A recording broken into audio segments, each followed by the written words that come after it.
I don't think there's anything I can say to convince a Yankee fan of that. They've seen what they've seen the last couple of years, and they have every right to feel however they feel, how frustrated they are with him not being in the lineup. All you can say right now is that I think it's actually better that it's a spur and not some sort of tendon ligament damage that you fear might be chronic and returning. You take a spur out, and you know, last year they took a fractured bone out, and he came back and played the way he did. This year it's in the same area, but it's a different thing. It's a different issue. All you can say is, listen, they have a timetable of 6 to 8 weeks. You hope he gets back here before June 1st and is able to play again. And you know the type of player he is when he's healthy. That's the part that you look at, Chris, when it's not a matter of if he can play in the big leagues. It's a matter of if he can get on the field. That's a lot different. It's a different issue. You have a prospect, sometimes you wonder whether or not he's good enough to play. We've seen Greg Bird be good enough to play.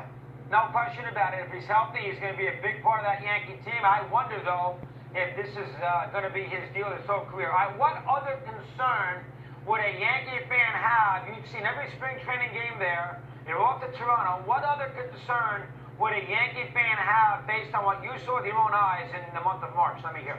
Listen, I feel good about the lineup, obviously. I feel good about this rotation. A lot of Yankee fans questioned all winter long whether they had enough starting pitching. Obviously, bringing back CC Sabathia, I think, was a big plus. A full year of Sonny Gray. I watched Sonny Gray kind of go through his routine in spring training. He just seemed a lot more comfortable. He was not very loose when I saw him in the final 2 months of the season. Obviously, it's a lot. You get traded from the only place you've ever been. You're thrown into a race in New York, a lot of pressure, a lot of things going on.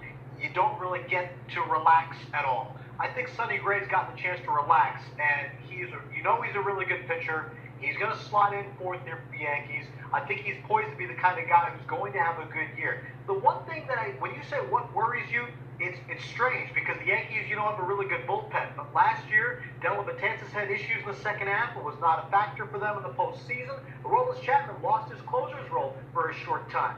As good and deep a bullpen as the Yankees have, the guys in the 8th and 9th are two guys that you just have a little bit of concern about because they have those blips last year. Well, I knew what he was going to say. I'm overreading this, but the folks who say that have not lived in New York. Go ask Bobby Bonilla. As far as media scenario is concerned, based on what you saw, I know Miami's got one rider. Nobody cares. Based on what you saw in the spring, with nothing dramatic that occurred, will Stanton be heads up, stand up, and make a good account of himself from a media perspective, fan perspective, from day one? And he might DH some. He's gonna strike out a lot.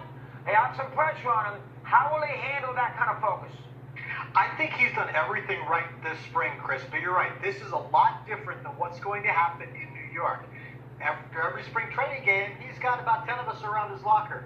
Things change when the regular season starts. Things change when you go 1 for 14 in a Red Sox series. Things change when you hit into a double play or strike out with the game on the line in a big series in New York or in Boston or wherever the case is going to be. So that remains to be seen. But I think he's done everything right and has handled everything very well. You can tell, he's enjoying his role here. And I think he is embracing that part of it. But make no mistake, he has not faced the New York media. He has not faced the media spotlight in its full force until he's been in a big series and has 40 people around his locker after a game. And he's going to DH, too. I mean, they're going to play Gardner, and they're going to play Hicks, and they're going to play Judge. He's not playing the outfield that much. I didn't get him out there 60-some-odd games, but he is a designated hitter, and I'm wondering, and he's a pretty good outfielder. That might bother him a little bit. What's your take on that? Well, listen, he accepted the trade here. There was only a couple of places he was going to go, and this was one of them. He had the final say. He orchestrated the trade here. He knew that they had a right fielder. He knew they had a center fielder and a left fielder. This is what he signed up for. If he has a problem with the DA, he has not, and listen, he has not expressed any problem with anything so far. He went out to left field willingly. He made fun of himself good-naturedly after missing a couple of balls in his first day out there. It got better as it went on. You might see him out there occasionally. You'll see him get some days in right when Judge rests or DHs. He's going to get some time out there, but he knew what he signed up for. He brought himself up here, and he has not made any bones or excuses about that. How about Boone for a second? I mean, we don't know about him in a big game. We'll wait and see. I guess he's been great with the media. I'd expect that. Give me a little take on Aaron Boone. What can you tell me there? Let me hear. Yeah, it starts said the same thing from the day he signed, from the day spring training started. Everything is great now, but he hasn't made a pitching change that's backfired. He hasn't lost 5 in a row. He hasn't been swept by the Red Sox. These are all things that you deal with and you see how he reacts. Now, based on having known him since his playing days here in New York and as a broadcaster and what we've gone through after 6 weeks of spring training, you're right. He's fine handling this. He has a good team. Might there be moments that test that and blow up in his face a little bit? There are going to be some things, but that happens to every manager. This is not going, listen, he doesn't, I don't expect him to react the way Buddy and Jeff reacted to you and Mike all those years ago. He knows what he's doing. I think he's fine in this environment. He's going to have some rough moments. He will get through them, and we'll get on with the rest of the season. You enjoy Thursday, Sweeny. We'll talk as we move it along. Always a pleasure. Keep up the good work. Appreciate it. Thanks, Dougie.